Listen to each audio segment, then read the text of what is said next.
All right, we got our next guest here on the line tonight, ATG Radio. Definitely honored to have him on the line. He's one of the best trainers in the UK right now, if not one of the best trainers in the entire world. You may know him as the uncle and the trainer of the most talked about British fighter, the most talked about Irish fighter on the planet right now, most talked about fighter basically in the heavyweight division. We had him on the show a month ago, but here's the guy that sets the game plan for when he goes into battle. I'm talking about Mr. Peter Fury. Peter, how you doing today, champion? Yes, some introduction. How are you? Excellent. Peter, I'll tell you like this, on Twitter, I know you're, an avid user. I know you see a lot of stuff going by, but, your most prized pupil right now, your most successful pupil at the moment is your nephew, Tyson Fury. He's not one to, hold anything back on Twitter, and he makes a lot of, ruckus for himself, a lot of attention and heat for himself, and it's so much, it has us here in the United States talking about it and getting real excited. He's got a huge fight going up against one of the best heavyweights in America, and that's not saying much. We all know that's not saying much, but Kevin Johnson, who we've recently spoke to as well, big fight. I've read a few things on you. I don't want to ask you too many of the same old questions that have been asked in preparation. We've heard it. We've read it. But, how is Tyson up to this point? You guys are, I think, less than 2 weeks away from the biggest fight of his career. Well, as you know, Tyson is ready. There's no excuses in this camp. He's had an excellent training program. He's put on the right pounds in the muscle to give him the power. So he's gained the weight with the agility and speed to go with it. So we're not looking for a heavyweight, flat-footed, looking for the big bomb, So he's learned his trade properly. He's boxing. We're working on a hell of a lot of technique. Slipping, sliding, hooking off the jabs, back to real boxing, back to 80s and 90s boxing, not stiff people looking for the big one shot, because that's what we got in heavyweight divisions today. They're looking for the big shot, and when they can't find it, they get knocked out themselves. Now, could I ask you who are some of the guys that he's sparring with, some of the fighters actually helping him get ready for this fight on December 1st? Well, we've had a couple of K1 world champions getting him ready. We've had Daniel Gita, who based out of Romania. He's a K1 current world champion, and he's like 6'7", 115 kilos. We've got another guy called Rico Van Hoven. He's like number 4 in the world in K1, fighting for the world championships also on the 31st of December. So he's got some big guys moving him around, pressing on him. And also he's had the pleasure of, from your state side, of Mr. Malik Scott, who's currently with us at the moment for the last preparations of sparring. I got to ask you this, too. You just brought up Malik Scott. He's actually from my hometown of Philadelphia, Pennsylvania, here in the United States.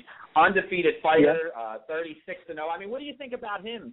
With him he has such a big record, over 30 wins, and, he has yet to fight past the 8-rounders. I mean, what are your thoughts on him, his record, and where you think his career is going? I think Malik Scott, we give him all the credit. He's a slick boxer. He's a good mover. He defends himself well. Look, we offered a few people to spar. He was straight on the plane, no questions asked. He was only too willing to come. So he's a guy that wants to better his career, and he's anxious for a title shot himself. We've enjoyed his company over here. He's a nice guy, and he's doing pretty well. But the only thing I can say, and you're better off speaking to Malik Scott. Malik Scott has seen things in Tyson which he has never seen in any other fighter he stepped in the ring with. So that gives you some idea on the level of Tyson. One thing I'll tell you, Peter, we're very familiar with, obviously Malik Scott. We've had him on this show numerous times. We've also had Kevin Johnson on the show numerous times. Both guys dislike each other very much. I think that plays into your favor. Well, I want to talk about Tyson's opponent, Kevin Johnson. Very tough guy. Sure. Went 12 rounds with Klitschko. Has never been stopped. Doesn't have a common style of fighter. He's slick. He's elusive. He has great defense. But most recently, in his most recent outing, he's had disappointment and failure in the prize fighter, which I believe, and I'll give him all the credit in the world, that concept and that 3-round, fighting system that they had, it just wasn't for him. But, what is Tyson prepared for? I mean, as far as a guy that isn't going to go there and slug it out, that's going to use his defense, slip in there and try to score. Look, Kevin Johnson if you're a domestic fighter, then he's a champion of the world. He'll domestic fighters. He's not a domestic fighter. Kevin Johnson's a world-class fighter. Now, the reason I say that because of his awkwardness. But a world-class fighter doesn't mean he's a world champion, because I don't see Kevin Johnson as the best heavyweight in the world. So the thing is, Johnson, he survives well because he's a spoiler. He works more on defense than what he does attack. And, to me, he's a bit boring. But he's got a very good jab. And if you let Johnson in the fight, Johnson can be dangerous.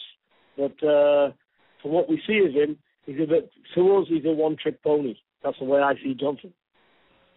Pete, are you focusing? I'm not focusing, but kind of pressuring Tyson. I mean, look, Tyson's a young kid. I mean, he's a freak of nature, an extremely talented individual because he's charismatic and what he does in that ring. I mean, if you go in there, and I'm going to say it like this, if you go in there and you're the first guys to stop Kevin Johnson, something Vitaly Klitschko couldn't do, I think that makes a statement. Are you ready to push Tyson to that, to make a statement, to go in there and look for the knockout, for the stoppage against Kevin Johnson? This way, in 2013, he gets that world title shot. It's like this. We want the rounds. We're looking for the experience for Tyson. A good, durable opponent was not easy to hit. So I think it's basically no. I'm not putting pressure on Tyson to get a stoppage to try and just please the fans or to make a statement, because that would be wrong for me as a trainer. I'm giving Tyson the maximum opportunity to box him, relax. And let me tell you, if the stoppage is there to take, Tyson will be taking it. Tyson will not carry anyone. If he smells like they're on the slide, Tyson would push them over the edge. So if the stoppage comes, it comes. But Tyson's going to work on his ability to open up, to find the openings, to create the openings. So, and to do that, he needs to box. So box he will do. And if the stoppage comes, great. If it doesn't mean any less of Tyson, because nobody else has stopped him either. So in that regard, there's no pressure. But rest assured, if the stoppage comes, Tyson will be taking it. And I'll be telling Tyson to take it as well. Peter, one man that's actually excited, he's been looking to talk to you for a long time on here, and, it's also about your training career, but also about your history with your family. And I'm going to let him get into all that. I'm not going to introduce, but Rufus Defabau, one of my co-hosts here. Rufus, along with Peter Fury. How you doing, Mr. Fury? I'm doing well, thank you, Wilfred. How are you? Oh, I'm doing fine. First off, I want to say congrats on Tyson getting this fight. It's about time, that he finally gets to demonstrate himself against someone who was a former title challenger. Kevin Johnson is a slow starter. I believe 3 rounds Tyson will set the pace and will really start attacking that body, and Kevin Johnson will get slowed down and will be stopped. I honestly do believe this. In my personal opinion, Tyson's like the new Jerry Cooney, but the difference between Tyson and Jerry Cooney is Tyson has better skills than Jerry Cooney. He will go all the way to the top. Yeah, for sure. We've been working on a lot of things, and, I'm not just saying it because he's my nephew, but Tyson has got the most ability in the heavyweight division. He's not stiff, he's agile, and he's a different kid. Now he's now turned into a mature man. He's boxing at the best of his ability, and you're going to see the best Tyson by far come the 1st of December. And I mean by far, you can add another 50 or 60% on the Mad Alone performance. That's on his ability. So you're going to see, the world's going to wake up on December the 1st and see just how good this kid really is. I'm totally confident. We want We want one of the Klitschkos after this fight because we forget Vitaly. Yeah, we want Vladimir's belts, all 7 of them. How many he's got, we're coming to take them off him. Simple as that. I believe if anyone may have the chance of doing it, it may very well be Tyson Fury, only because I haven't ever seen a man that tall and that big have those kind of skills and, you know, has that kind of a work rate. I'd never seen a man who's 6'9" and 260 pounds throw the jab, you know, and throw out about 60, 70 punches a round practically, as Tyson Fury does. So I believe their possibility could be there that he does it. Yeah, sure. But you know, yesterday on Twitter, you know, I was seeing some things, you know, and Tyson was talking back and forth to David Price, you know, and other people. You know, it's like I wrote to him, and I believe I Twittered to you yesterday too. You know, Tyson has the blood of 1,000 years of warriors in his veins. You know, Black Martin, Fury, you know, Bartley Gorman, all these people. You know, I wanted to ask you if you have some recollections of them great bare knuckle men, you know. You know, let me tell you, you know, I can tell you this, yeah. Bartley Gorman is my uncle, and he had 300 fights outside. And he was unbeaten. He was never beaten as outside. So he had a couple of fights in the ring. He was more of a street man. But he had over 300 fights. He was unbeaten. And I can tell you this as well. As a young man, me and Tyson's uncle, his father, we fought outside on the cobbles as well. You know, we're born fighting people. That's what we do. You know, we fought all our lives from being kids, you know, and this is it. You know, I'm not bothered. We're not bothered about a punch in the face. We've been put in the hospital. I've had 4 or 5 people kick into me. You know, this is what we do. This is our living. We live to fight. And this is what Tyson is bred into. We are fighting people. We go back 200-300 years in fighting. Our great-great-grandfather fought for some world title. You know, so it's in the blood, like you said. And boxing has always been in the history of us. Oh, I believe the title that you're talking about was Bartley Gorman the first, I believe, fought Jim Mace on the cobbles out in Dublin, if I'm not mistaken, in 1864 and all that. I know that's been chronicled quite a bit and everything. There's very rich history there. But no, like I said, you know, this is what you guys do. And as far as I'm concerned, I follow a lot of traveler families, gypsy fighters. I would probably venture to say that Tyson has gone farther than any other traveler has, maybe in boxing history, other than, as I mentioned, Gorman the first, having fought Jim Mace. You know, if he wins that. What it is as well. I think, sorry to cut in, but I think what it is now, a lot of boxing, it's not only just boxing now, it's scientific. And, you know, Tyson's got the best of everything. So there's no expense spared. We've got to get sparring partners, we pay for them, you know. And he's got the best of everything, the best of nutrition, the best of training, you know, which will become evident when we see him on the 1st of December. So we're really happy with his camp, and we're happy with everything. Everything is going great. Now, this is going to be one of my final question. You were originally scheduled to fight Boitsov. You know, why didn't that fight happen, you know, and other than King Thin Johnson, you know, I know that you guys are looking forward to the Klitschkos, but is there anyone else on the radar as well? Well, firstly, Boitsov agreed to the fight. He agreed to the date. And then all of a sudden, you know, within, he was supposed to be seeing his doctor, you know, then the doctor was postponed. And then we had a week of messing around like this. And then he came back and said he didn't want to fight because he didn't think he was ready for an opponent such as Tyson. He needed more preparation. So that's what happened there. That's the reason he gave to not fight. But he agreed to the fight and then changed his mind. So that's what happened. Now, as future opponents go, you know, we're looking to fight any of the top ones. We notice Banks has beaten Mitchell, who, by the way, Tyson said on your last show that Seth Mitchell was a footballer, not a fighter. This is what's happened. So I just want to get that in because Tyson told me to mention it, that he was right. Well, I know myself. I was one of the very few men to pick that Jonathan Banks would win that fight myself. I said, this is what happens when people are coddled to the positions that they are. And I could say to a degree David Price has followed the same steps in that regard of being coddled. Tyson off the bat has fought more superior opponents than David Price. So I think if that fight happened tomorrow, Tyson definitely would have the edge.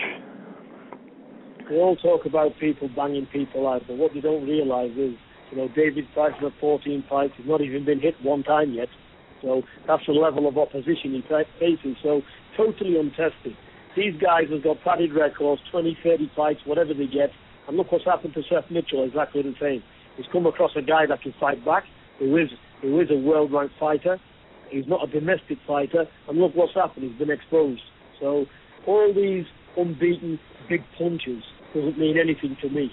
Because at the end of the day, you can't get that big punch on a world-class fighter who has got half and will lift you back. And it's a different ball game entirely.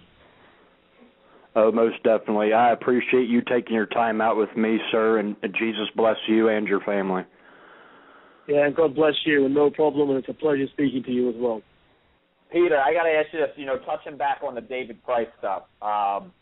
We've actually helped, I think, spark the rivalry. We had, Tyson Fury come on, your nephew come on here right before David Price fought Audley Harrison, and, it was kind of a nice little introduction to a lot of our listeners here in the United States.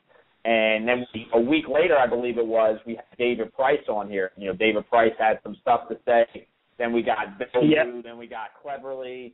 And, I mean, it goes to say like this. I got to ask you, your thoughts on a fight between your nephew and David Price. I mean, over here, it's one of them fights that we're actually really craving for. We consider it a mega fight, not just in the UK, but over here in the United States.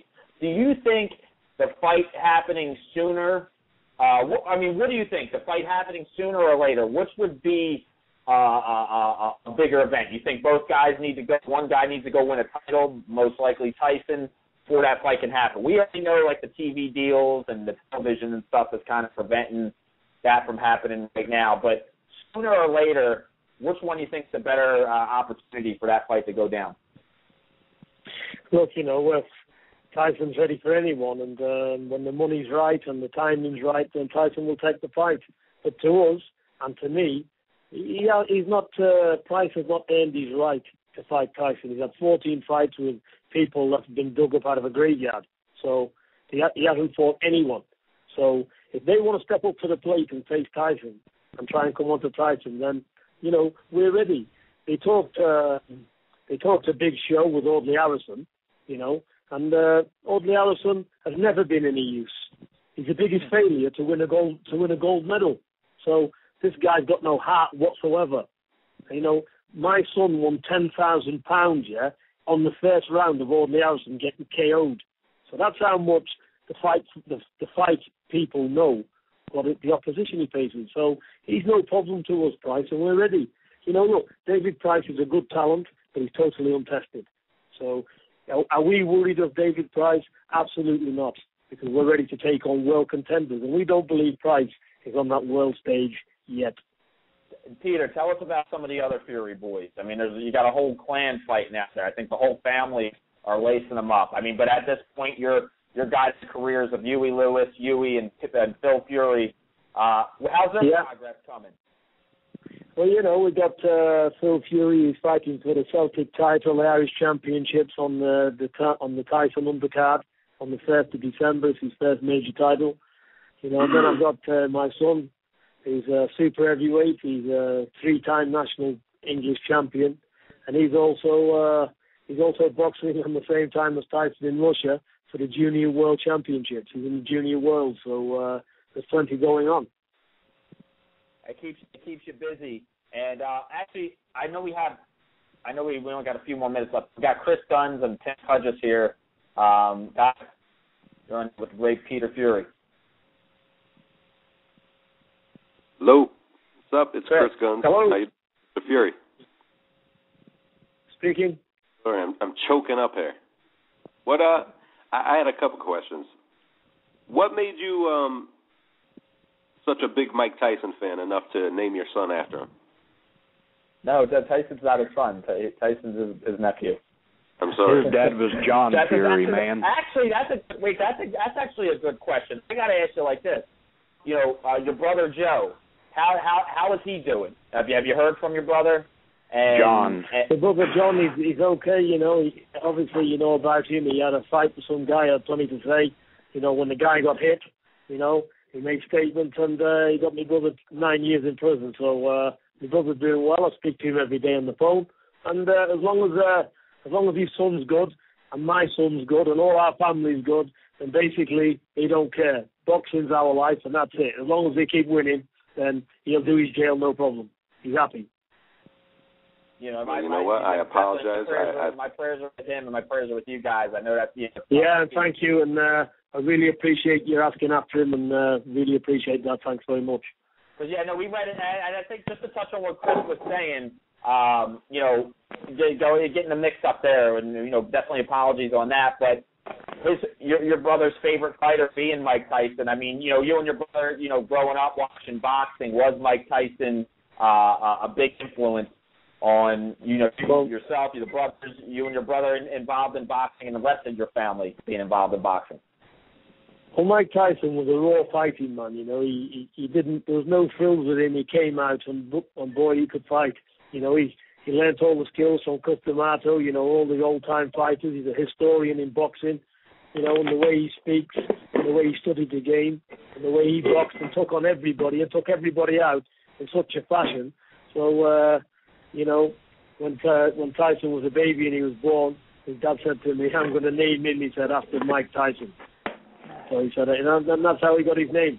He called him Tyson after Mike Tyson, because in his day, you know, Tyson was a phenomenon. You know, he was a great fighter in skill, and the speed and the power was just totally awesome.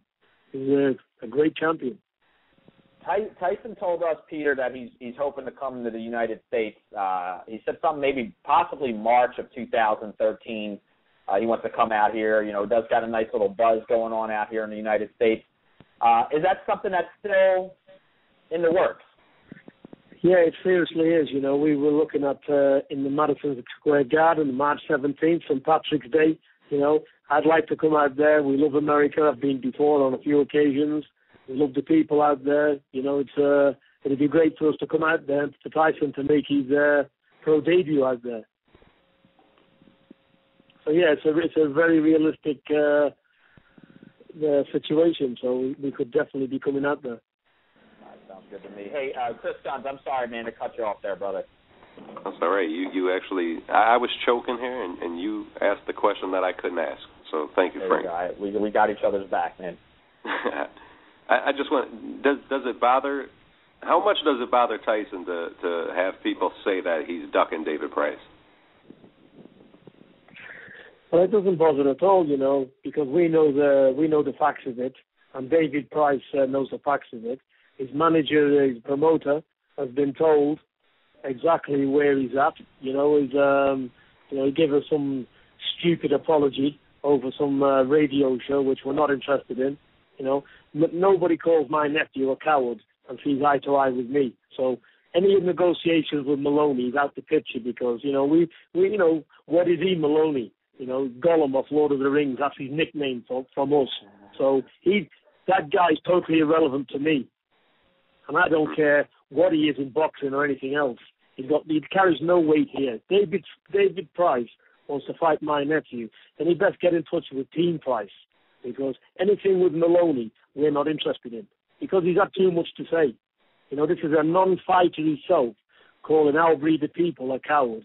Well, we know very well what happened. He was offered $125,000 to $130,000, David Price, his biggest, highest paid career of his whole career.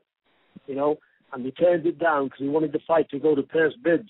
Now, that would have cost Tyson Channel 5 contracts and everything else. So Tyson had no option but to vacate the belts. And this is what happened. He was offered to fight on Channel 5, but Maloney didn't want it. He wanted his own way with it.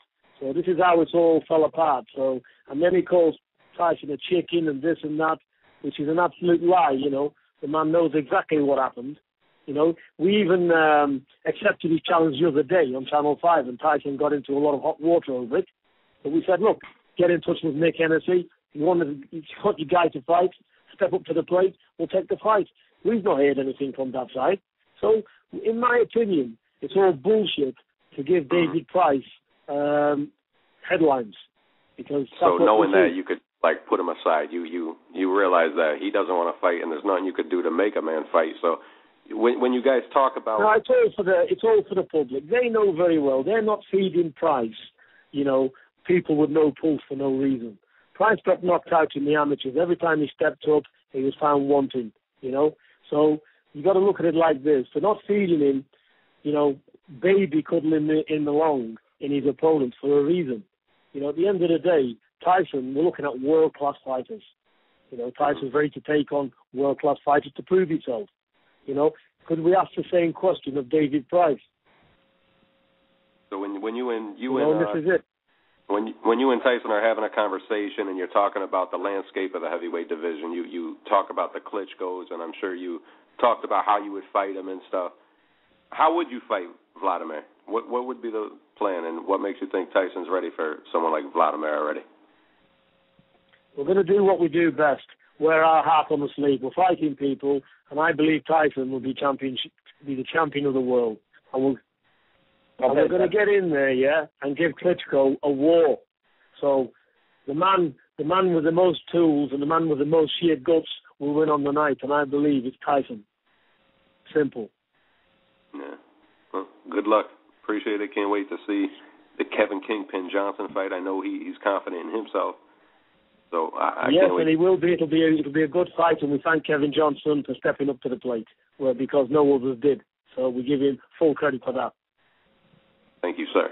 Appreciate it. Peter, hey man, we appreciate we appreciate you taking the time out during the training camp. I know you guys, I think it's 10, 11 days away.